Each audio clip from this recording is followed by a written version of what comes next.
Okay, so this is the second level for the Entente. Or not the Entente, Central Power, sorry. Alright, so this is the U.S. defense of the Sandwich Islands, aka Hawaii. I know in the book the Japanese never actually make it to Hawaii, but I just decided to be kind of a fun level to do. So basically, this is a one-on-one. You have the U.S. forces here on Hawaii, and you have the two carriers that they rush into the game, or they rush into the battle that helps defend Hawaii. So you have the USS Trenton, along with the USS. I'm not even going to be able to say that word. Whatever. So the U.S. has two carriers. The Japanese have three. I have two triggers in the game. One is so one of them. It's a secondary objective for the United States, which is to destroy all three of these carriers. And then there's another trigger for the Japanese that if they okay, tongue-tied here. So, okay, let me go back. So the first trigger, if the United States is able to destroy the three Japanese carriers, it'll trigger two more U.S. battleships to come into the game, which will help,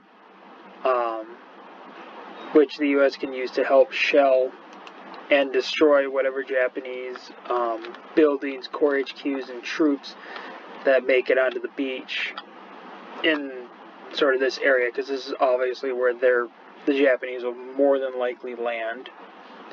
Then on the flip side, in this level, if the Japanese are able to defeat the U.S. carriers, then two more Japanese battleships will summon on this portion of the map, which will help aid them, which gives the Japanese an advantage to land troops on this portion of the Sandwich Islands and help the Japanese team gain an advantage over the United States. So basically, your primary mission is the United States. Your primary missions obviously is to defend the Sandwich Islands, and then defend the three major cities that are on the island. And then if you don't, then it's game over.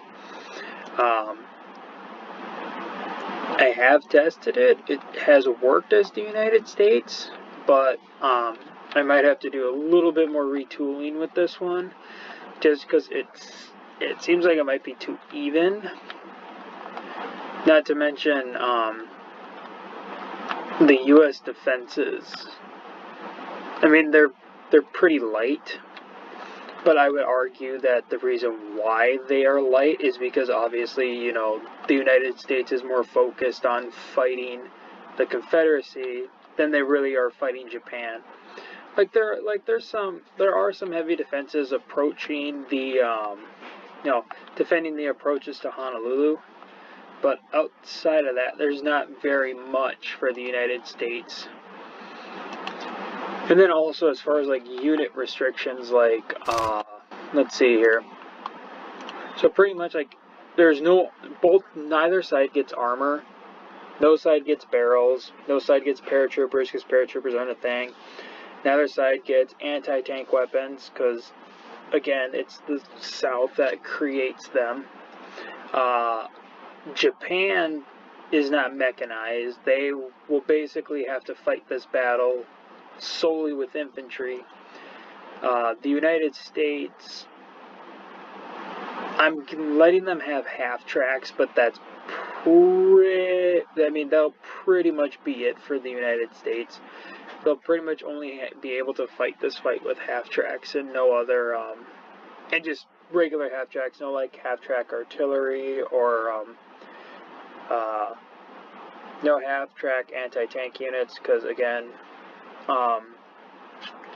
Like I said, I argue that the U.S. defenses here in the Sandwich Islands would be pretty light, just for the sole fact that they're more focused on fighting the Confederacy than they actually are fighting Japan. So that's this map. I mean, if you look, if you have any suggestions of how I might balance it, because I mean, like I said, as far as it goes, I mean, like, the Japanese start out with 5,000 IPC at the beginning of the game, and the United States starts out with 2,500. But it still kind of seems a little too, it still seems a little bit too even, where the United States can kind of quickly gain an upper hand over the Japanese, just because I feel like at the same time, I mean, it doesn't cost, while it doesn't cost much for the United States to send bombers over against the carriers and stuff, like, they still need to be able to. So I mean, I don't know if you have any suggestions regarding that. But so yeah, this is the U.S. defense of the Sandwich Islands.